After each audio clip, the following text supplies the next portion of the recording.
What if ninjas didn't vanish centuries ago, but were living among us right now? In modern-day Japan, more than 200,000 ninjas walk the streets unnoticed. Office workers, students, editors, ordinary faces hiding extraordinary killers.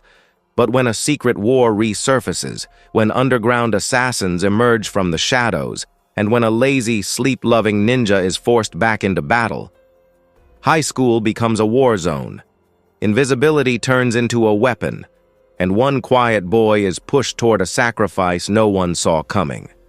This is a story of hidden blades, secret wars, and a hero who never wanted to fight, but chose to give everything when the world needed him most. The story begins in Japan, a country where more than 200,000 ninjas live hidden among ordinary people. To the world, they look like office workers, shopkeepers, and students. But beneath that normal surface, they are spies and assassins, trained to operate in secrecy. They appear harmless, but their lives are filled with danger, violence, and silent death. Among them is a young ninja woman living as a magazine editor. Her life seems ordinary until a message suddenly arrives. A mission. Without hesitation, she leaves her office and heads toward a bridge. Her target is already there, a Russian man known for hunting ninjas. The moment she approaches, the man opens fire. Bullets tear through the air, but she dodges with sharp precision. She strikes back, kicking him with her shoe. A hidden blade snaps out from the heel and cuts him. He stumbles but keeps shooting.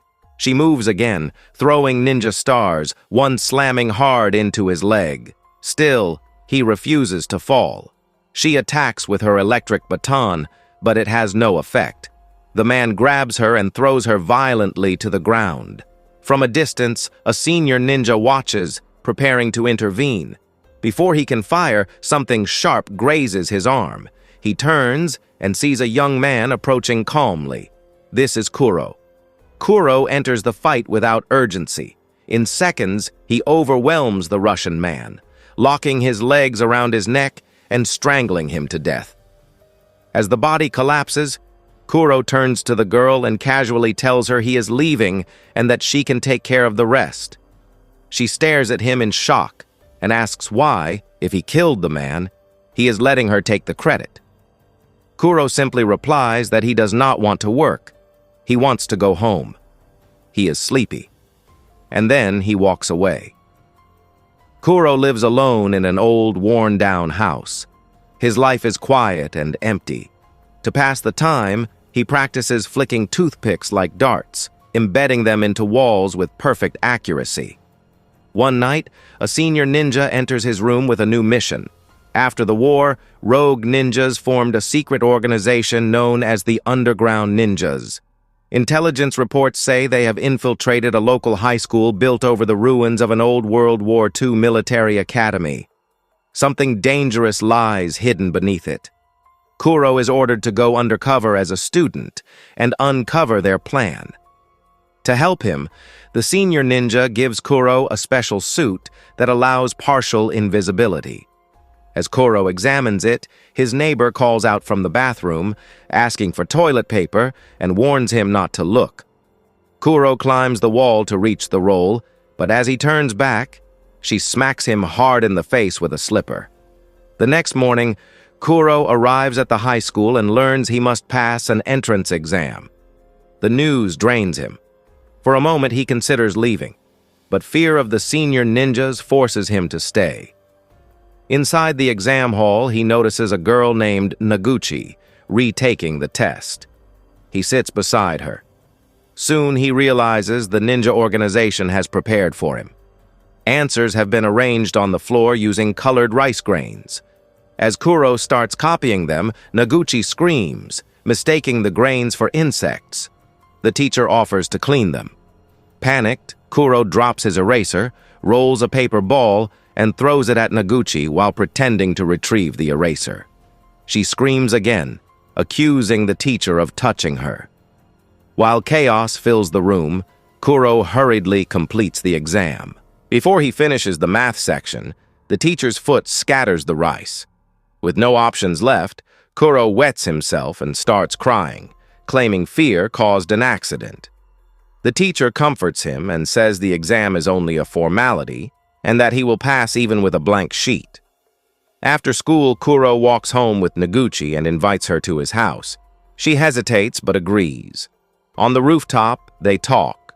She warns him about bullies and mentions a friend who stopped attending school because of harassment. Kuro tells her about secret tunnels beneath the school that lead to an old military base and suspects underground ninjas are involved. As the sun sets, Noguchi slips from the roof. Kuro jumps and catches her. His suit activates a cushion on landing, but the shock causes her to faint. He carries her home. That night, Kuro notices Noguchi's bullied friend. The next day, he escorts him to school, promising protection.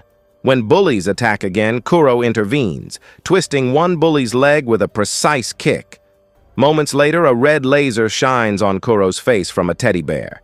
It is a ninja signal. He leaves the class. On the rooftop, he meets a high-ranking ninja also undercover at the school.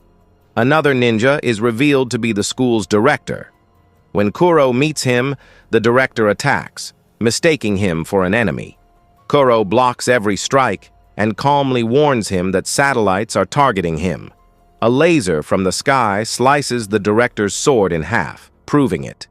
Elsewhere, an invisible force enters a convenience store. Products fall from shelves.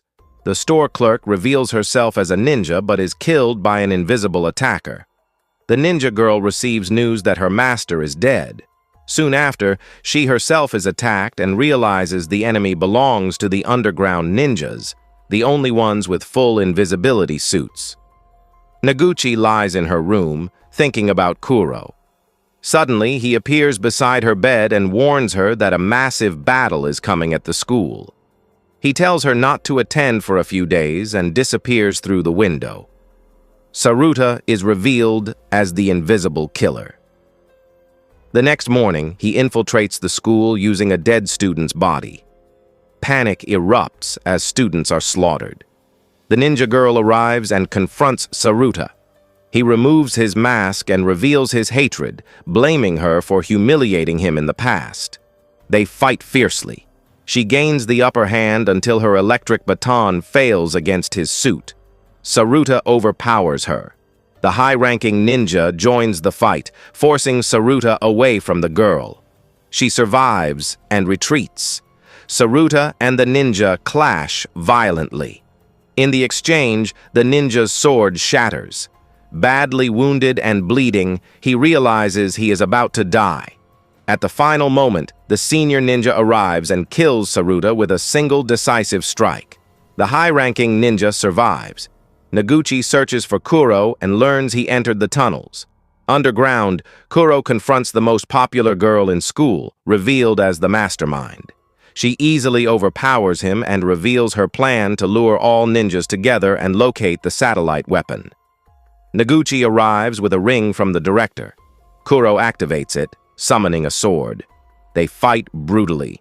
Realizing he cannot win directly, Kuro launches a final suicidal strike. His blade pierces the villain but also impales him. She dies instantly. The satellite fires. A massive laser destroys the school. Mortally wounded, Kuro gives his invisibility suit to Noguchi. Debris collapses around them. When the dust settles, Noguchi survives. Kuro does not. He sacrifices his life to save her.